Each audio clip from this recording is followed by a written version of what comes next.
36 बहुओं की रसोई। आधे घंटे में स्वादिष्ट गाजर का हलवा बनाने की आसान रेसिपी। रसोई में खड़ी शिप्रा फोन में गाजर का हलवा बनाने की रेसिपी देखते हुए गाजर का हलवा बनाना शुरू करती है। सबसे पहले 5 मोटे गाजर धोकर उसे बारीक घिस लेना है। गाजर तो मैंने कद्दूकस कर लिया है। अब क्या करना है, गैस पर कढ़ाई रखनी है। इस नॉन स्टिक वाली कढ़ाई में हलवा बनाती हूँ, इसमें हलवा चिपकेगा नहीं, खिला खिला बन जाएगा। इसी तरह शिप्रा फोन में रेसिपी देख देख कर स्टेप बाय स्टेप फॉलो करते हुए गाजर का हलवा बनाती है। तभी उसके फोन पर कुंदन का वीडियो कॉल आता है। Happy birthday to you, happy birthday to you, happy birthday dear Kundan, happy birthday to you, happy birthday my love. Shipra, तुम्हें मेरा बर्थडे याद था? मुझे लगा तुम भूल गई थी। तुमने मुझे रात में भी विश नहीं किया। मैंने काफी देर तक तुम्हारा वेट किया था। अरे ऐसे कैसे भूल जाती तुम्हारा बर्थडे। पता है आज मैं फर्स्ट टाइम किचन में खड़ी होकर कुकिंग कर रही हूँ। तुम्हारे लिए बहुत ही स्पेशल सी चीज बना रही हूँ। अच्छा जी, मुझे भी तो पता चले ऐसा भी क्या खास बना रही हो मेरे लिए। ये तो सरप्राइज है। तुम जल्दी से रेडी होकर कॉलेज आ जाओ। Okay bye. इतना कहकर शिप्रा कॉल काट देती है और कुछ देर में गाजर का हलवा रेडी करके कॉलेज आ जाती है, जहां उसकी दोनों सहेलियां उम्मिका काव्या वेट कर रही होती हैं। गुड मॉर्निंग शिप्रा, हम तेरा ही वेट कर रहे थे। लेक्चर क्लास स्टार्ट होने वाली है, चल क्लास में चलते हैं। क्या बात है, आज तो तू अलग ही ब्लश कर रही है, कुछ स्पेशल है क्या? हाँ, आज कुंदन का बर्थडे है तो मैं उसके मनपसंद का गाजर का हलवा बनाकर लाई हूँ। अच्छा, मैं तुम दोनों को बाद में मिलती हूँ। इतना कहकर शिप्रा कॉलेज के गार्डन एरिया में आती है, जहां कुंदन बेंच पर बैठा उसका इंतजार कर रहा होता है। फाइनली मोहतरमा आ गई। पिछले आधे घंटे से मैं तुम्हारा वेट कर रहा हूँ। अब तुम्हारी मनपसंद चीज बना रही थी तो टाइम तो लगेगा। जल्दी से टेस्ट करके बताओ कैसा बना है। इतना कहकर शिप्रा कुंदन को गाजर का हलवा खिलाकर मुंह मीठा करवाती है। कैसा बना है हलवा? शक्कर ठीक है ना? अच्छा बनाया है हलवा। कुंदन, अब तुम जल्दी से तुम्हारी मम्मी से हमारी शादी की बात कर लो, तब तक मैं बाकी का खाना बनाना भी सीख लूंगी। शिप्रा ऐसा कह रही होती है कि तभी गांव से कुंदन की माँ पार्वती का फोन आता है। हेलो, प्रणाम माँ, कैसी हो आप? टाइम से खाना पीना तो बनाती खाती हो ना? अरे बेटा पूछ मत, आज तो चाय पानी भी सवेरे से नसीब नहीं हुआ। पता नहीं गांव में कहां से बड़ी खच्चर गाय घुस आई है। रोज किसी न किसी का चूल्हा तोड़कर चली जाती है। मिट्टी की खुली रसोई में खाना पकाना बड़ा मुश्किल है। मैं कह रही थी बेटा थोड़े पैसे भेज देता तो इस बार पक्की रसोई बिठवा लेती। अच्छा चलो ठीक है माँ, मैं आपको कल तक पैसे भेजता हूँ। अच्छा रखता हूँ माँ, प्रणाम। इतना कहकर कुंदन फोन रख देता है। क्या कह रही थी मम्मी? हाँ, रसोई बनवाने के लिए कह रही थी। तो क्या तुम्हारे घर में रसोई नहीं बनी हुई थी? शिप्रा, गांव में रसोई खुले में बनी होती है। वहां पर शहर की तरह फैशनेबल बंद रसोई नहीं होती है। गांव की बहू मिट्टी के चूल्हे पर ही खाना पीना करती हैं। पर तुम परेशान मत हो, अब हमारे घर में पक्की रसोई बन जाएगी, ताकि जब तुम बहू बनकर चलो तो तुम्हें रसोई की दिक्कत से ना हो। इसी तरह कुछ दिन गुजर जाते हैं। वहीं गांव की खुली रसोई में खाना बनाते हुए हर बहू जब सुबह उठकर देखती है तो उनका चूल्हा टूटा हुआ मिलता है। सुबह सुबह गोमती की बहू सरला चूल्हा पोतने के लिए बाहर आती है तो चूल्हा टूटा देखती है। हाय दैया, ये खच्चर गाय आज फिर से मेरा चूल्हा तोड़ गई है। अरे कल ही मैंने नया चूल्हा डाला था। तभी सामने के घर से मिट्टी के बर्तनों पर लेपन चढ़ाते हुए गांव की दूसरी बहू झुमरी बोलती है। अरे मैंने तो मिट्टी का चूल्हा बनाना ही बंद कर दिया। कौन रोज रोज चूल्हा बना चूल्हा तोड़वाए, इससे अच्छा ईंट का चूल्हा लगा कर खाना पीना बना लो। तभी मंगला की बहू प्रियंका कहती है, इस बार की तो शुरुआती ठंड देखकर लग रहा है कि सर्दी कड़कड़ा कर गिरने वाली है। ऐसे में भी खाना पकाना हम बेचारी बहू को इस तरह खुले रसोई में बनाना पड़ता है। हर दिन चूल्हा टूटा हुआ मिलने के चलते और ठंड बढ़ती देखकर अब गांव की 35 बहू के लिए खुली रसोई में खाना बनाना मसला बनता जा रहा था, जिसके लिए अब गांव की 35 बहू मिलजुल कर पंचायत रखवाती हैं, जहां सभी घूंघट में खड़ी होती हैं। हाँ बहू, बताओ क्या मुद्दा है तुम सबका? तभी घूंघट में झिझकते हुए शीला की बहू सांवरी रसोई बनवाने की बात रखती है। सरपंच काका, हम केवल इतना चाहते हैं कि गांव में हम बहुओं के लिए बंद रसोई बनवाई जाए। आप तो देख रहे हैं पिछले कुछ दिनों से उस खच्चर गाय ने हम सभी को सता रखा है और पिछले 2-4 सालों से ठंड भी कितनी कड़कड़ा कर पड़ती है। ऐसे में खुली रसोई में खाना पकाना करना मुश्किल हो जाता है। बहू, तुम सभी की बात जायज है, लेकिन इस गांव में कुल मिलाकर 36 परिवार हैं। ऐसे में अगर सभी के घरों में रसोई बनवाने के लिए हम मिस्त्री लगवाने का सोचेंगे भी तो एक पक्की रसोई बनवाने में 50,000 से 1,00,000 रुपए तक का खर्चा बैठेगा। और गांव के सभी परिवार इतनी आमदनी वाले नहीं हैं कि इतना खर्चा लगाकर अलग अलग पक्की रसोई बनवा सके। इसलिए मैं सोच रहा हूं कि गांव की 36 बहू की रसोई इकट्ठी एक में ही बनवा दी जाए। इससे खर्च भी कम बैठेगा और पक्की रसोई भी बन जाएगी। सरपंच की बात से गांव की 35 बहुएं बिना आपत्ति जताते हाँ कर देती हैं, क्योंकि उन्हें खुले रसोई में पक्की रसोई बनकर मिल रही थी। अगले ही दिन से रसोई बनने का काम चालू हो जाता है और 4 दीवार जोड़कर रसोई बनती है, जिसके बाद गांव की सभी बहुएं मिट्टी ला लाकर रसोई में अपना अपना चूल्हा डालती हैं और सब हंसी खुशी मिलजुल कर रोटी पकाती। चूल्हे की रोटी की सौंधी खुशबू और सभी बहू के मुस्कुराते चेहरों में मेल मिलाप की झलक दिख रही थी। वहीं दूसरी तरफ शिप्रा अपने घर में कुंदन के बारे में अपने माता पिता से बात करती है, जिस पर हरीश भड़क जाता है। केत की दिमाग खराब हो गया है तुम्हारी बेटी का, समझाओ इसे। अरे शहर में एक से बढ़कर एक अच्छे अच्छे लड़के हैं, पता नहीं क्या देखकर वो उस गांव वाले लड़के को पसंद कर बैठी है। पापा मैं कुंदन को पसंद करती हूँ, इसमें गलत क्या है? वो कोई अनपढ़ तो नहीं, पढ़ा लिखा वेल एजुकेटेड है। आपको पता भी है वो पूरे कॉलेज में टॉप ऑफ द स्टूडेंट है। माना कि वो गांव से बिलोंग करता है, लेकिन उसका नेचर, उसका बिहेवियर काफी अच्छा है। आप एक बार मेरे लिए उससे मिलकर देखिए, आप भी उसे पसंद करने लगेंगे। बेटी हम जानते हैं कि कुंदन पढ़ा लिखा है, लेकिन वो गांव की मिट्टी से जुड़ा लड़का है। अरे गांव के लोगों का रहन सहन शहर के मुकाबले बहुत अलग होता है। तू वहाँ के माहौल में नहीं ढल पाएगी। तूने आज तक गांव को कभी देखा भी नहीं है। वहाँ पर रसोई भी खुले में बनी होती है। आज तक तुझे लाइटर से चूल्हा चलाना नहीं आया तो वहाँ पर मिट्टी के चूल्हे पर कैसे खाना बनाएगी? माँ कुंदन मेरे लिए पहले ही पक्की रसोई बनवा चुका है, तो कोई प्रॉब्लम नहीं आएगी। और गाँव कोई बुरा थोड़ी है, वहाँ के लोग भी तो रह रहे हैं। आखिर में शिप्रा के माता पिता उसकी शादी उसके पसंद से करवा देते हैं। शिप्रा कुंदन के साथ उसके गांव आती है, जहां गाड़ी कच्चे रास्ते से गांव की तरफ बढ़ती है। दोनों तरफ खेतों में फसलें लहलाती हुई दिख रही थी। वहीं कुछ औरतें खेतों में काम कर रही थी। ठंडी ठंडी हवा चल रही थी। गांव का खुला वातावरण देखकर शिप्रा को काफी अच्छा लगता है। यहाँ का वेदर तो कितना ज्यादा अच्छा है। यहाँ पर कितना पीसफुली एनवायरनमेंट है, सो ब्यूटीफुल। देखना 2-4 दिन में ही तुम्हारा गांव में खूब मन लग जाएगा। कुछ ही देर में गाड़ी एक कच्चे से मकान के बाहर रुकती है, जहां गांव की सभी सास बहू देखने के लिए आई हुई थी। जैसे ही शिप्रा गाड़ी से नीचे उतरती है तो दंग हो जाती है। इन सभी लेडीज ने इतना लंबा चौड़ा घूंघट क्यों निकाल रखा है? कुंदन ने तो मुझे बताया भी नहीं था कि वो इतनी बड़ी जॉइंट फैमिली से बिलोंग करता है। बिल्कुल केले के गुच्छे की तरह लोग दिख रहे हैं। गांव की 35 बहू को एक साथ देखकर शिप्रा गलत फहमी खा जाती है। ये तो 36 सास खड़ी है, पता नहीं इनमें से मेरी सास कौन है? शिप्रा अभी ऐसा सोच रही होती है कि तभी पार्वती आरती की थाली लेकर आगे आती है और उसकी आरती करती है। बहू मैं कुंदन की माँ हूँ। तुम्हारी सास और ये गांव की बाकी बहुएं हैं जो तुमसे पहले ब्याह कर इस गांव में आई हैं, और ये उनकी सास है। ये सुनकर शिप्रा एक ठंडी सांस भरती है। थैंक गॉड कि ये सभी गांव के परिवार हैं, वरना मैं तो बेवजह सोचकर परेशान हो रही थी कि मुझे इन 35 बहुओं के साथ एक ही रसोई में खाना बनाना पड़ेगा। कुछ ही देर में पार्वती शिप्रा का गृह प्रवेश करवा के अंदर लाती है। गांव की सभी सास बहू पार्वती की बहू देखकर तारीफ करती हैं। पार्वती तुम्हारी बहू तो दूध जैसी गोरी सुंदर है। अब तुम भी बहू वाली हो गई हो। अब तो तुम्हारे घर में भी रोटी पानी पका कर खिलाने वाली बहू आ गई है। हाँ गोमती बहन, अब तो दोनों टाइम की रोटी मुझे मेरी बहू बना कर खिलाएगी। अच्छा बहन, हमने बहू भी देख ली, अब हम चलते हैं। सीता के कहने पर अब सभी जाने लगती हैं। तभी जाते जाते प्रियंका घूंघट में से कहती है, अच्छा देवरानी जी हम चलते हैं, कल रसोई में मिलते हैं। प्रियंका की रसोई से मिलने वाली बात शिप्रा को संकोच में डाल देती है।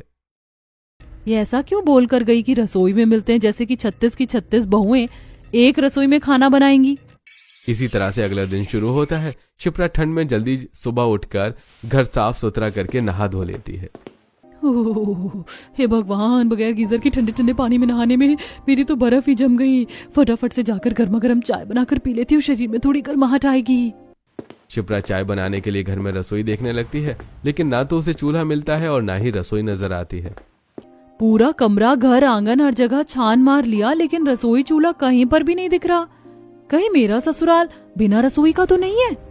ससुराल में रसोई चूल्हा न दिखने पर शिप्रा काफी ज्यादा कश्मकश में आ जाती है। तभी उसे घर के पीछे वाली दीवार से सास पार्वती गोबर के उपले उखाड़ते हुए दिखती है। मम्मी जी, आप यहाँ पर हैं? हाँ बहू, आज तेरी चूल्हा चढ़ाई की रस्म है ना, इसीलिए मैं सूखे सूखे उपले निकाल रही थी। आज 36 तरीके के पूरी पकवान बनाने के लिए उपले भी तो ज्यादा लगेंगे। मम्मी जी आप मुझे रसोई दिखा दीजिए, तब तक मैं तैयारी कर लेती हूँ। मैं कब से रसोई ढूंढ रही हूँ लेकिन रसोई मुझे मिली नहीं। बहू, रसोड़ा घर में बना होगा तब तो तुझे दिखेगा। मम्मी जी घर में रसोई नहीं बनी तो क्या मुझे बिना रसोई के खुले में खाना बनाना पड़ेगा? अरे नहीं नहीं बहू, चल मैं तुझको चलकर रसोई दिखाती हूँ। तू सारा सामान टोकरी में सहेज ले।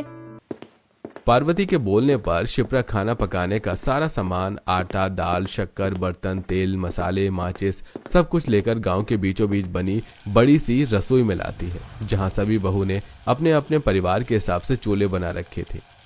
तो कहीं 2 मुंह वाला चूल्हा दिख रहा था, जहां गांव की 35 बहुएं एक ही बड़ी सी रसोई में इकट्ठी खाना बना रही होती हैं, जिसे देखकर शिप्रा काफी ज्यादा शॉकिंग रिएक्शन करती है। अरे सांवरी बहन, तुम मसाला पीस रही हो ना, जरा मेरा भी ये मसाला पीस दोगी? चूल्हे की आंच काफी ज्यादा तेज है, मैं मसाला पीसने जाऊंगी तो सब्जी फटसट हो जाएगी। अरे सरला बहन, ये भी कोई पूछने वाली बात है? अब मैं सिलबट्टे के आगे बैठी हूँ तो तुम्हारा भी मसाला लगे हाथ पीस दूंगी। तुम बस मेरी सब्जी चला देना। अब 36 बहू की एक ही रसोई है और वैसे भी मिलजुल कर बनाने से खाना जल्दी बन जाता है। जहां गांव के रहन सहन में ढल चुकी 35 बहू के लिए एक रसोई में खाना पकाना करना बहुत ही मेलजोल था, वहीं 36 बहू वाली एक रसोई देखकर शिप्रा की शक्ल बनी हुई थी। अरे ये रसोई है या धर्मशाला? 36 बहू के लिए बस एक रसोई बनवा रखी है और इस चूल्हे से बिल्कुल चिमनी की तरह धुआं धुआं मच रहा है। मेरे बस की नहीं है इस 36 बहू वाली रसोई में खाना बनाना। अरे शिप्रा बहू, क्या हो गया? देखो वहाँ एक चूल्हा खाली है ना, जाओ तुम जाकर उस पर खाना बना लो। मम्मी जी मैंने आज से पहले कभी भी मिट्टी के चूल्हे पर खाना नहीं बनाया है। शहरी देवरानी जी, तुम बिल्कुल भी चिंता मत करो, हम बहुएं तुम्हें चूल्हा चलाना, खाना पकाना अच्छी तरह सिखा देंगे। अरे पार्वती बहन, अब तुम यहाँ पर खड़ी क्यों हो? मेरी प्रियंका बहू है ना, वो तुम्हारी बहू के साथ खाना बनवा देगी। इतना बोलकर मंगला पार्वती को रसोई में से ले जाती है, जिससे शिप्रा का 36 बहू वाली एक रसोई में खाना बनाने से बचने का बहाना फेल हो जाता है। अब वो जल्दी से अपना खाना बनाने का सामान चूल्हे के पास लाती है और उपले को साबुत चूल्हे में लगाने लगती है, जिसे देखकर उसके बगल में खाना बना रही सरला बोलती है, अरे अरे शहरी देवरानी जी, ऐसे आज जलाओगी तो पूरा दिन आज जोड़ने में ही लग जाएगा। पहले चूल्हा पूजन कर लो। इस गांव में चूल्हा पूजा करने का भी कोई रिचुअल है क्या? मुझे इसके बारे में पता नहीं है। गांव की रसोई तो रीति रिवाज के हिसाब से ही चलती है। हमारे यहाँ जब भी कोई नई नवेली बहू आती है और पहली बार चूल्हे पर कुछ पकाती है तो उससे पहले चूल्हे की पूजा करती है। यही इस गांव की मान्यता है। लेकिन मुझे तो इसके बारे में बिल्कुल भी नॉलेज नहीं है। कोई बात नहीं, हम तुम्हें जैसे जैसे बताते हैं वैसे वैसे करते जाना। प्रियंका अब शिप्रा को चूल्हे पर स्वास्तिक बनाने के लिए कहती है, जिसके बाद शिप्रा उसकी देखा दुखी चूल्हे के अंदर उपले लगाकर आंच जलाती है। चलो अब तुम खाना पीना बना लो और जो कुछ भी बनाओगी थोड़ा थोड़ा हम सबके घर में दे देना। जी जी बिल्कुल भाभी। शिप्रा बुदबुदाते हुए सब्जी काटना चालू करती है। हद है कसम से, 36 बहू की रसोई इकट्ठा बना रखी है। इसका मतलब ये थोड़ी है कि जो चीज मैं अपने परिवार के लिए बना रही हूँ उनमें से इनको भी बांटना पड़े। मैं तो बस आज रसोई में खाना बना रही हूँ, इसके बाद नहीं बनाने वाली। शिप्रा गुस्से में सभी बहू को घूर घूर करके सब्जी, पूरी, मीठा सब कुछ बनाती है। वहीं बाकी बहुएं अब अपना अपना खाना उठाकर अपने घर ले जाती हैं, जिसे रसोई का बाकी का सारा चूल्हा खाली हो जाता है। खाली रसोई देखकर शिप्रा सांस लेती है। शुक्र है जो रसोई खाली हो गई, वरना इन गांव वाली बहुओं की बातें सुनकर मेरे कान ही पक गए थे। पूरे गांव के परिवार को सब्जी देने के लिए शिप्रा को काफी ज्यादा मात्रा में सब्जी बनानी पड़ती है। वहीं दूसरी तरफ चूल्हे पर खीर भी बिठाई होती है, जिसमें वो कभी खीर चलाती है तो वहीं सब्जी भी देख रही थी। कसम से मेरी तो एक ही दिन में हलवाई जैसी हालत हो गई है। मुझे तो मेरी पहली रसोई कम और भंडारा ज्यादा लग रही है। इतने में शिप्रा की सास आती है।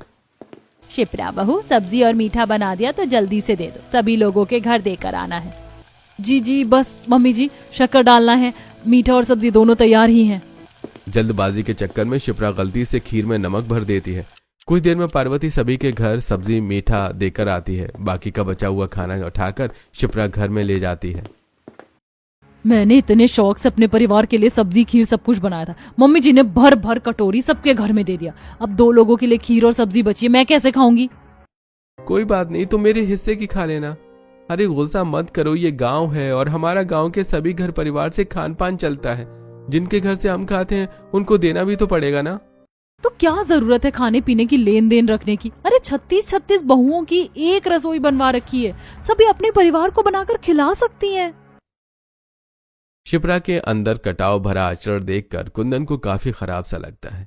इस तरह अब कुछ दिन बीत जाते हैं। एक दिन शिप्रा सभी बहू के साथ रसोई में खाना बना रही होती है। तभी प्रियंका के दोनों बच्चे मुन्नी सोनू आकर खड़े हो जाते हैं।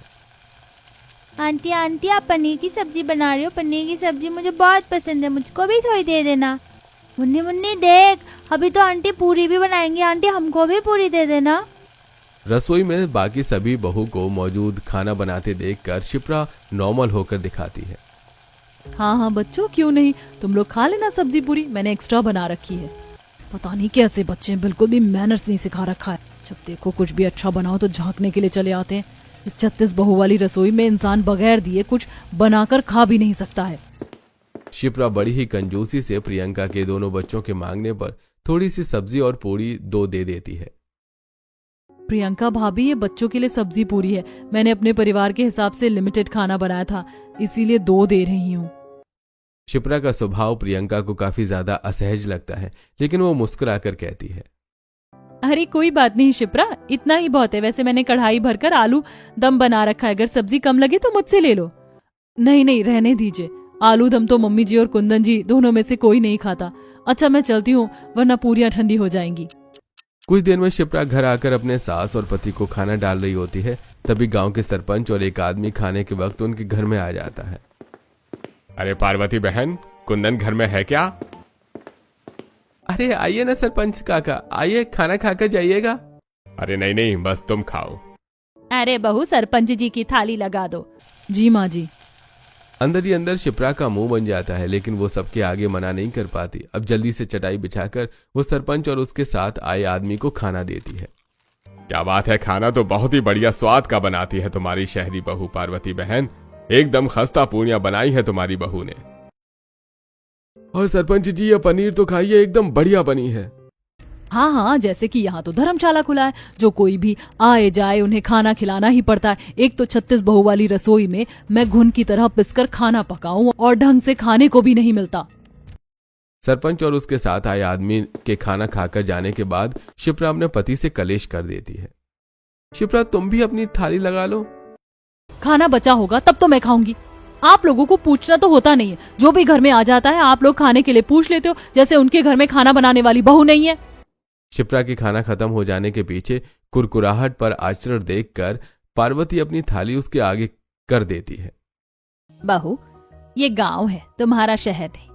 यहाँ पर घर में खाना खाते वक्त यदि चौखट पर कोई आ जाता है तो उनको खाने के लिए पूछते हैं, पानी पूछकर भेज तो नहीं सकते। और रही बात सरपंच जी को आज खाना खिलाने की, तो जब से कुंदन पढ़ाई लिखाई करने के लिए शहर गया था, तब से गांव की इन 35 बहू ने ही रोटी पानी बनाकर मुझको खिलाया है।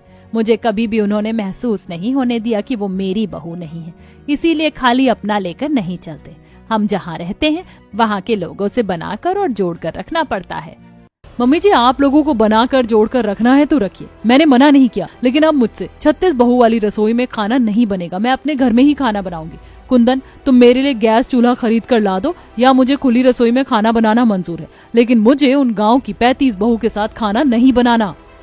लेकिन शिप्रा, इस तरह से एकदम से चूल्हा अलग कर लेना बिल्कुल भी अच्छा नहीं लगेगा। तुम्हें किसी से बोलना चालना अच्छा नहीं लगता तो बस अपना खाना बनाकर आ जाना। कुंदन के इतना कहने पर शिप्रा मान जाती है और अब जहां रसोई में 35 बहुएं घुल मिलकर खाना पीना बनाती, महेश शिप्रा खाना बनाते वक्त किसी से भी बोलचाल नहीं रखती। समय गुजरता है। एक दिन शिप्रा को सुबह उठने में बहुत ही ज्यादा लेट हो जाता है। हे भगवान, आज तो कितनी देर से नींद खुली है, पता नहीं रसोई में कोई चूल्हा खाली होगा कि नहीं। कुछ देर में नहा धोकर शिप्रा खाना बनाने का सामान लेकर रसोई में आ जाती है, जहां आज खाना बनाने के लिए उसको कोई भी चूल्हा खाली नहीं मिलता है।